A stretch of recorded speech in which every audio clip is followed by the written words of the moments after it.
I looked at some people who could potentially replace Quin Snyder if he's not coming back. And again, there was the article that came out earlier this week.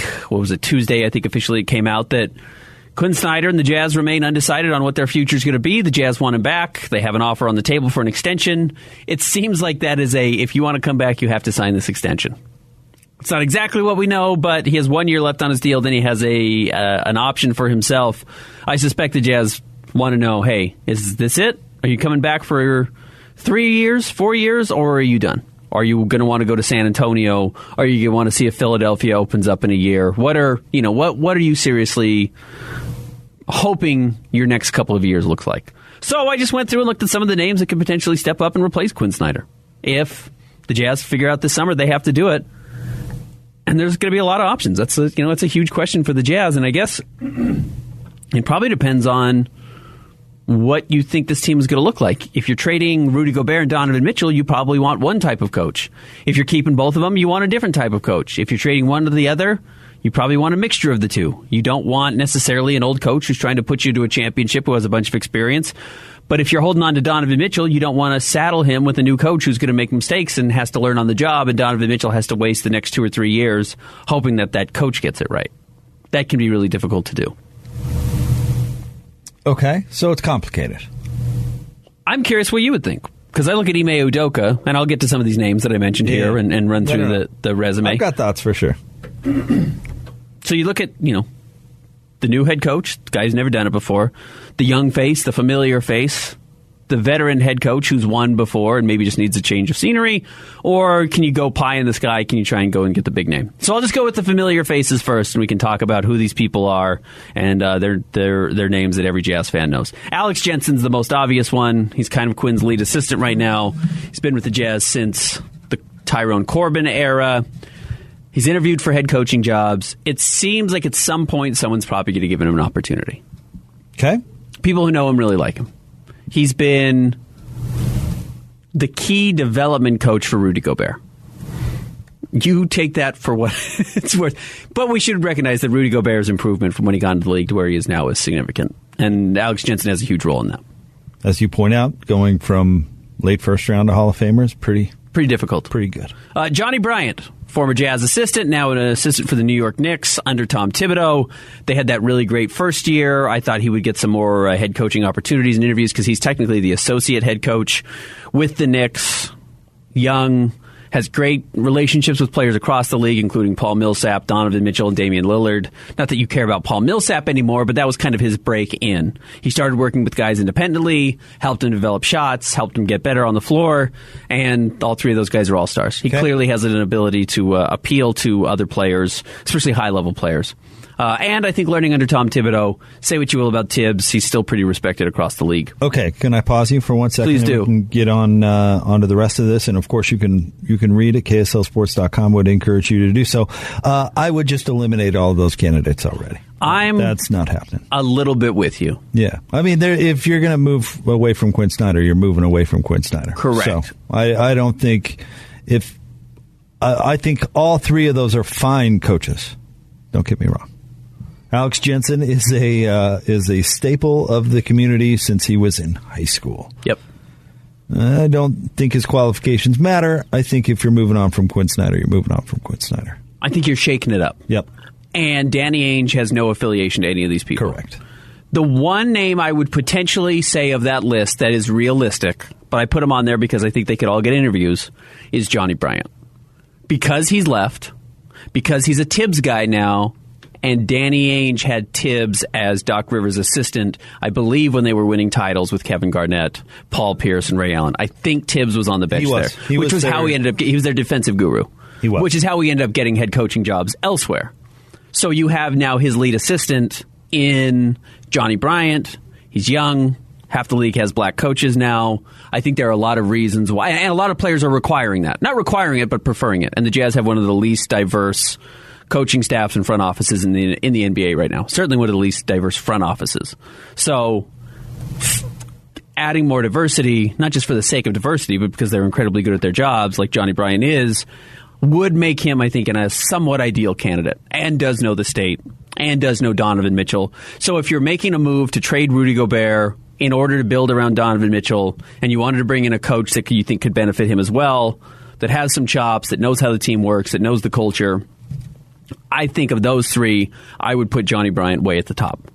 And then I think, unfortunately, for Alex Jensen, I would put him at the bottom of those three just because I think you're right. He's probably got the most Quin Snyder in him.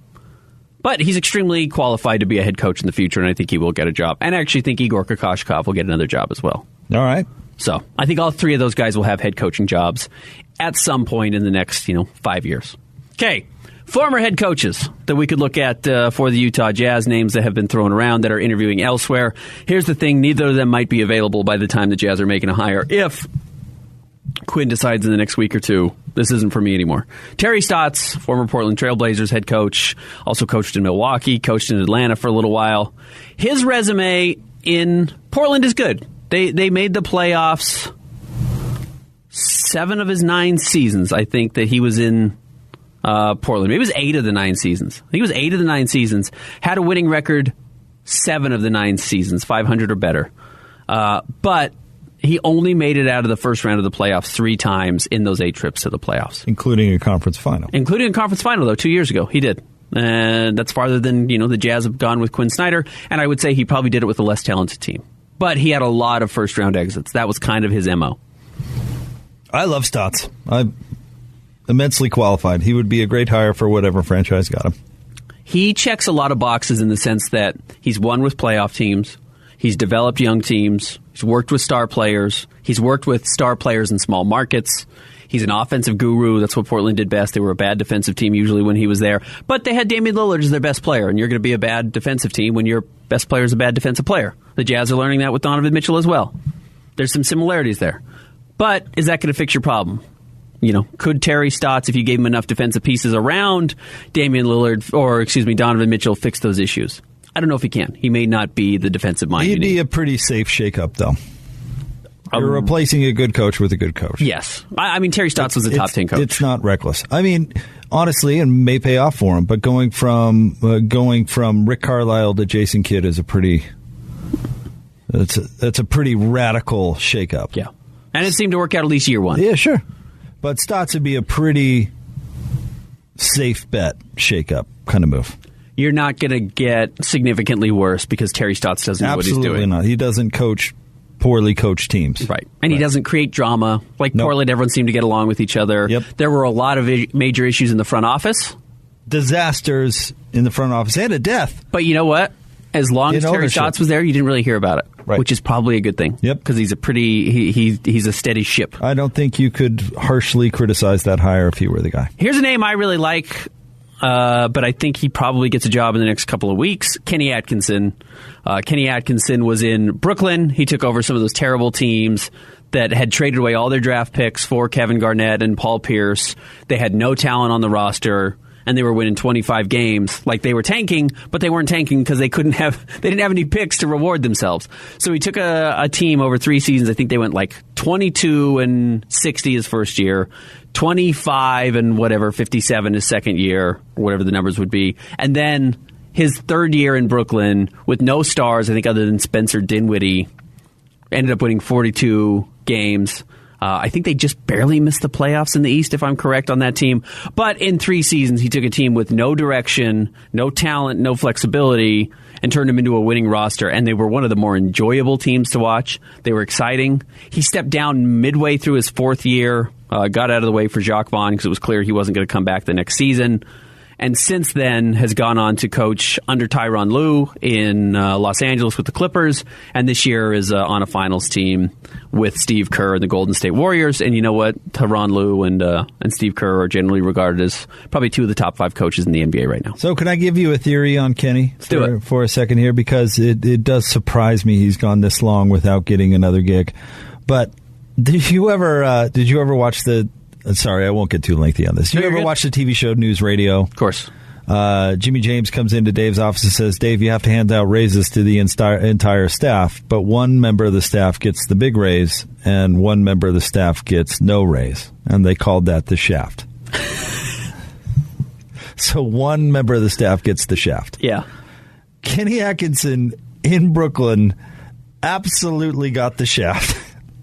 for no fault of his own.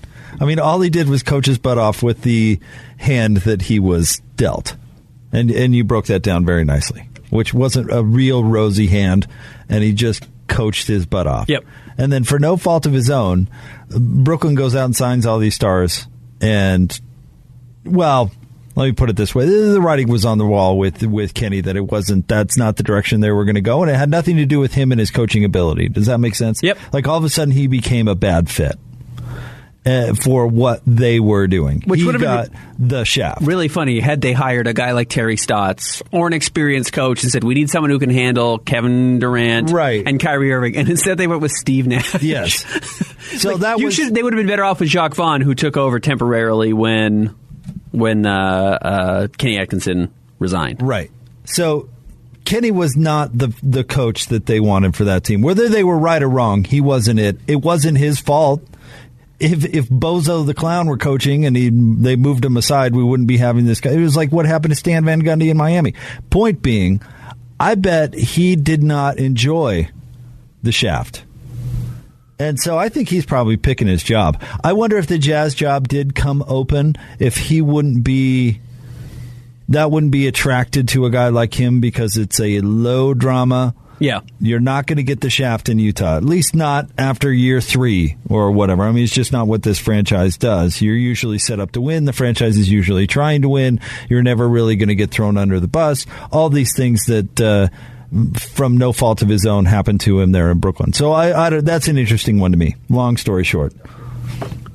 Kenny is a finalist, apparently, with Mike D'Antoni for the Charlotte job. So we'll see. Be interesting to see D'Antoni getting another retread. Bet you $100 they hire D'Antoni. Yeah. Yep. And I wonder if it's because Kenny would be like, Charlotte? Yeah, right. Yeah, at some point you need to take a head coaching job again. Because you need to. You know why I wouldn't take the Charlotte job, Ben? It's because the last guy, Steve Clifford, was a good coach. Yeah. So is James Borrego. Or not the last guy. Clifford was 2 guys ago, but Borrego was good too. Clifford and Borrego were both good coaches. Good coaches. Set up to fail. That's got to say you something. I don't trust Mike. I don't trust Michael Jordan to make good decisions necessarly. I like the way the team is built. Or apparently Mitch Kupchak. Yeah. But they do have a special young player. Yep. And they're going to have a little flexibility. They're a fun team. They're so maybe that's why somebody like Kenny Atkinson would take it. But anyway, it wouldn't surprise me if he was being very choosy about which job he took next. Like, not a surprise. Like, you would think the Kings would bend over backwards to hire that guy. Maybe it's not a shocker that he's not head coach in Sacramento. You know what I mean? We've gone through, some of the familiar faces that could possibly be the next head coach for the Jazz. We've gone through former head coaches in Terry Stotts and Kenny Atkinson, both candidates that I would think would be pretty good. Let's move on from there, Ben, and we want to get people's thoughts out there, what they think too. Here's the other potential candidates. These names, other than one, won't be as familiar to most basketball fans, but are names out there that are probably some of the next people in line to get head coaching jobs. Chris Quinn, Miami Heat assistant. Chris Quinn, I'm trying to figure out, he's kind of, imagine Ronnie Price. If you don't remember Chris Quinn, the NBA player, undrafted, got onto a training camp, played well in a summer league, ended up as the 15th man or whatever, 13th man at the time on the Miami Heat roster, stuck around long enough to end up, getting slightly into the rotation, and then was kind of your 10th guy. Was if there was an injury, Chris Quinn was going to play, was going to get on the floor, had a pretty successful NBA career for a guy that wasn't all that highly sought after. I want to say he went to Notre Dame. I could be wrong about that. But has then retired. The day he retired from the Miami Heat, he was hired by the Heat to be their player development coach, worked his way up, which is a hard thing to do. We've talked about this with like Quinton Ganther, who's at the Utes now, but really went the hard way of NFL and then started over his coaching career. Yeah. Like, actually wasn't like, hey, hand me an offensive coordinator job. Really did the work, went to live in Ogden, coached at Weber State, worked his way up to the point where now he's a running backs coach in the Pac-12. But Chris Quinn did that same thing, and now he's the lead assistant under Eric Spoelstra in Miami. And if you look at Miami, they basically do everything right when it comes to coaching in the front office. At least it feels that way from afar. Good resume. Really good resume. So Chris Quinn is one name I'd keep an eye on. Will Hardy is probably the best name on this list that I think is probably the next head coach to get hired as an assistant coach and is probably just biding his time and waiting to pick the right job because he's a smart guy. He was an assistant under Greg Popovich, which automatically puts you onto the NBA coaching radar. He left Pop to go join Ime Udoka's staff in Boston for this 1 year. And, of course, they've now turned that season around so well that they're headed to the finals. Will Hardy is a name that I would really circle as a potential next guy, basically anywhere. But he also has a lot of interesting Jazz ties. First of all, the Jazz have always been somewhat closely tied to San Antonio. Obviously, some of those relationships are gone now that Dennis Lindsey and Quin Snyder, if this was the case, Quin Snyder were to leave, they wouldn't necessarily have that Spurs marriage, but that's kind of always been a part of the culture, so I think it's permeated here.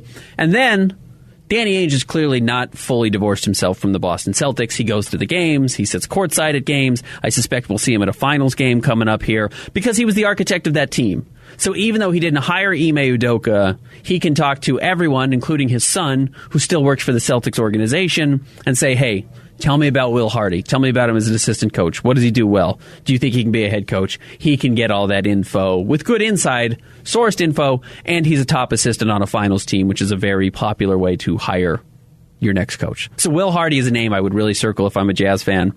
Becky Hammon, the Las Vegas Aces head coach, like Will Hardy, was also an assistant coach under Greg Popovich, interviewed and became a finalist for the Portland Trailblazers job before they hired Chauncey Billups. In retrospect, they probably should have just hired Becky. But I think looking at what she's gone and done in the Las Vegas Aces, she clearly has it as a head coach. They started 9-1. She's the first ever WNBA coach to win Coach of the Month in their very first year as the head coach. All right. But you are making the leap of hiring the first woman as a head coach. You know, that's a regardless of what you think about it. You know, I think it's long overdue. Obviously, there are good female coaches. She would be just fine in the NBA. You have to find the right situation like you do with any coach and everything that comes with it. And a team like the Jazz, who are probably not wanting to start over and build from the ground up, which I think would be the ideal situation if I were hiring any new coach, including Chris Quinn, Will Hardy, the next name I'm going to throw out here, and Becky Hammon. I want a team that's going to win 25 games, that is going to make mistakes, that the new head coach gets to make mistakes on. They learn together. They get a lottery pick. That lottery pick, who's going to be a future star, comes in under the guise of this new head coach. So they are automatically assigned some authority, and you grow together, which is where Quin Snyder and Donovan Mitchell had a real strong thing, where Quin Snyder and Rudy Gobert had a strong thing. He had two stars that he had basically overseen their whole career and helped bring them to the promised land. Next name, I would say, is Kevin Young. Kevin Young's kind of an interesting name around here as well. He's Monty Williams' lead assistant with the Phoenix Suns. They headed to the finals last year. They had the best record in the NBA this season. And it just so happens Kevin Young was born in Utah. He coached the Utah Flash in 2010. He's coached other G League teams, which actually, if I were to look at the resumes of coaches I like in the NBA or the coaches I like in the NBA and then tried to find the common theme in their resumes, most of them were good G League coaches. Nick Nurse, Taylor Jenkins, Quin Snyder. You know, going through the G League is not a bad way to prove that you can be a head coach and you put in the work because it's not glamorous. Probably not a lot of money in it, and you have to work with guys who are somewhat misfits, to use a lazy term. And Kevin Young did that as well before joining Monty Williams' staff, and has been quite well liked, I guess, in Phoenix. And again, like I said, has quite a bit of ties to Utah history. So those are the four names that maybe are a little less flashy, but if you're looking for assistant coaches that could be realistic options that you'd want to interview, those are the four. And finally, here's my pie in the sky option. I will say this because it's a loose rumor that I've heard.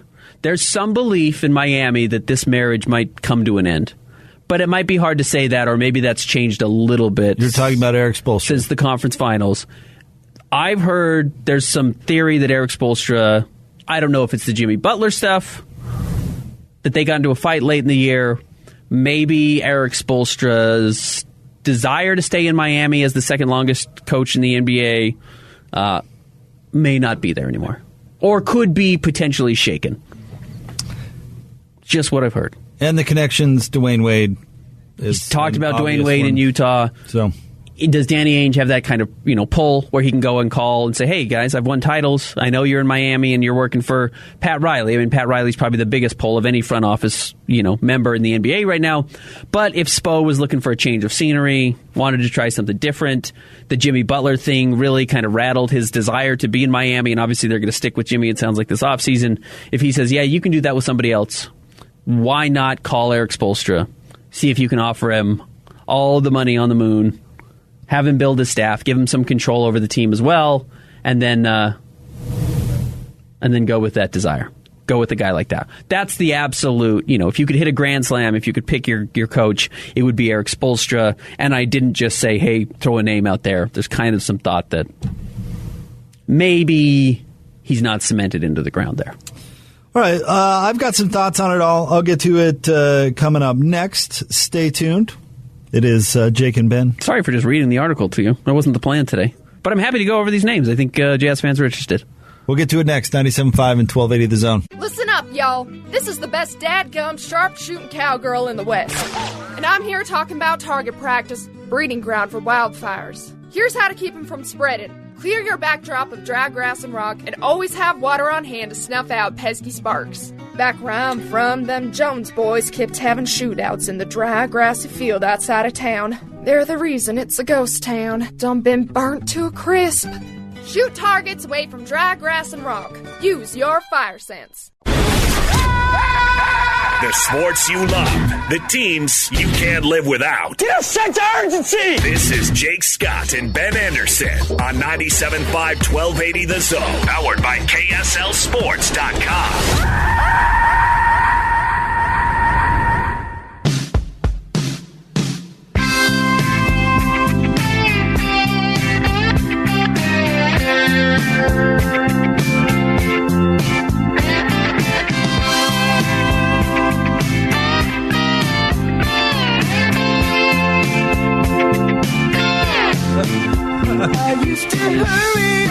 Jake and Ben, 97.5 and 1280 The Zone.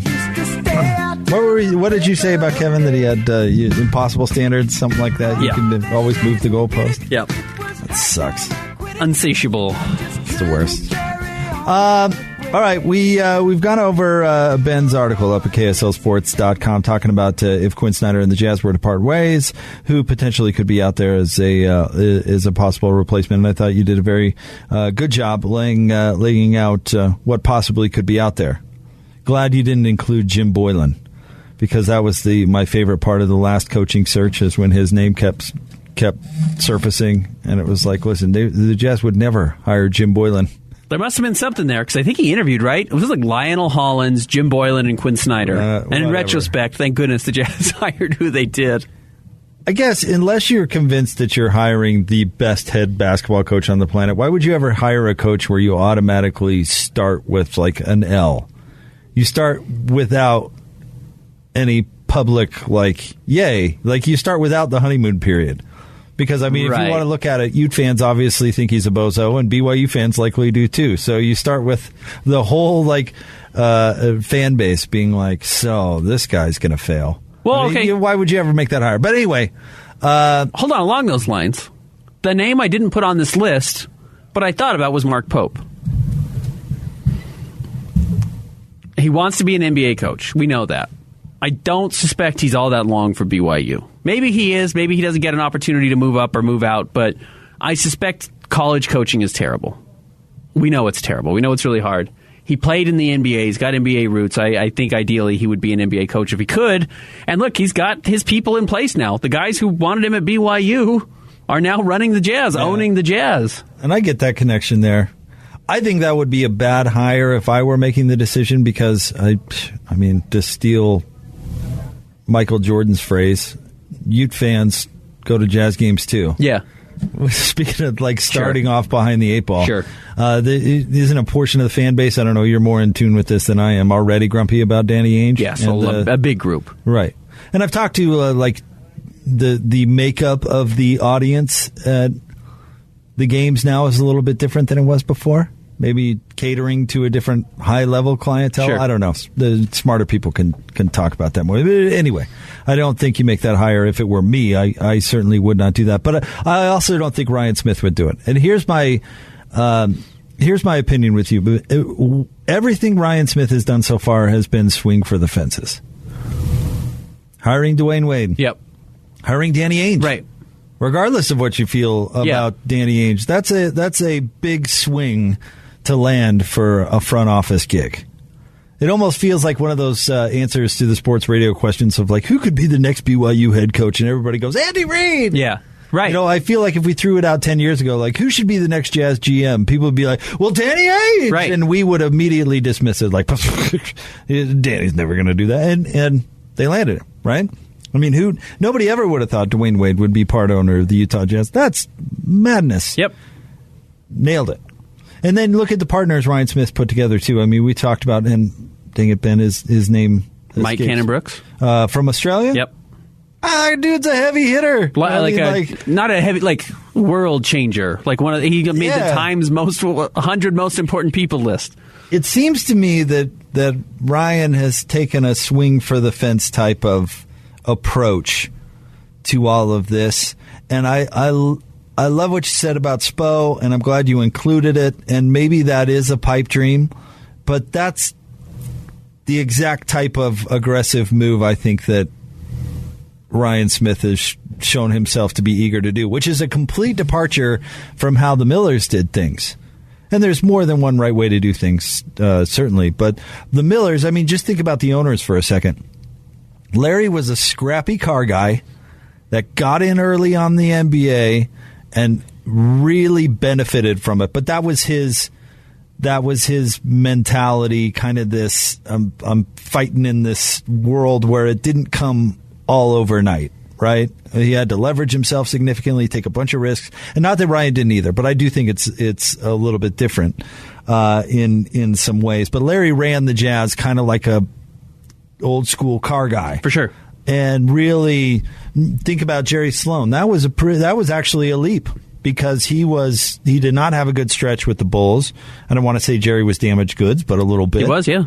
And it took an extraordinary act from Frank Layden, who actually stepped aside, which is kind of a unheard of type of thing. But that's kind of how Larry operated, and then stuck with it. And it was a very conservative way to run a franchise, right? And even hiring Ty Corbin, which was that before or after Larry's passing? I think it was after. But they gave Ty Corbin a 3-year deal. I mean, sheer loyalty, very conservative move, right? Just hand that over. And even in the way that they operated hiring Quin Snyder and where he came from, I mean, it wasn't Ryan Smith feels to me like a guy who's going to say, I'm not going to be the scrappy guy in the room. I belong. I'm here. I'm going to swing just like you guys are going to swing, because you look at his bankroll. He's doing fine. You know what I mean? And I think that served him in his personal life, is taking those kind of different kind of risks maybe than Larry took. Right down to that famous anecdote that he talks about where he Ryan Smith talked to his wife, and they had a really generous offer when the company was really young. And he took a big risk by passing on it, and it made him literally billions of dollars. Yep. That's a big swing. You know what I mean? That's not a conservative move. That's a big swing. He's a big swing dude. He does not want Utah to be viewed as a small market anymore. And promoting Alex Jensen is a small market move. He might be the best guy for the job. Don't get me wrong, but I don't think Ryan Smith's going to do that. You need to make smart moves. Don't get too cute by just saying, "Hey, we're going to go for the biggest name always available." No, we know that blows up, but.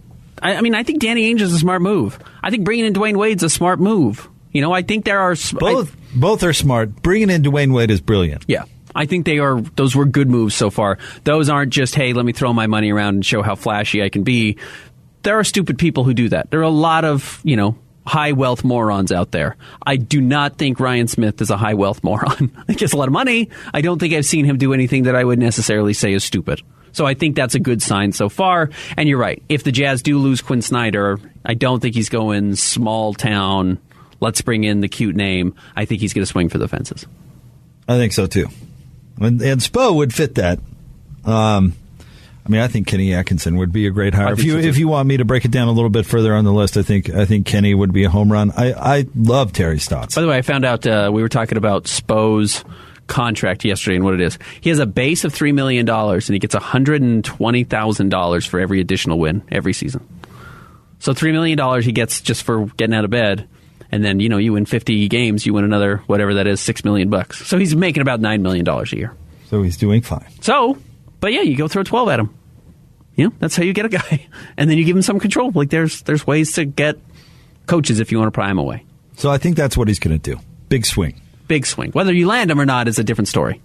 He has not had a lot of failures wanting to bring people around him. And now this is a big if, and maybe we get into this stuff a little bit later, but if they are slow playing Quin Snyder, if that's the source of the philosophical differences, whatever it is, whether they're denying him control, whether it's money, whatever it is, if they're reluctant to give Quin Snyder exactly what he wants, it's because there's a big swing out there. Yep, I agree with you.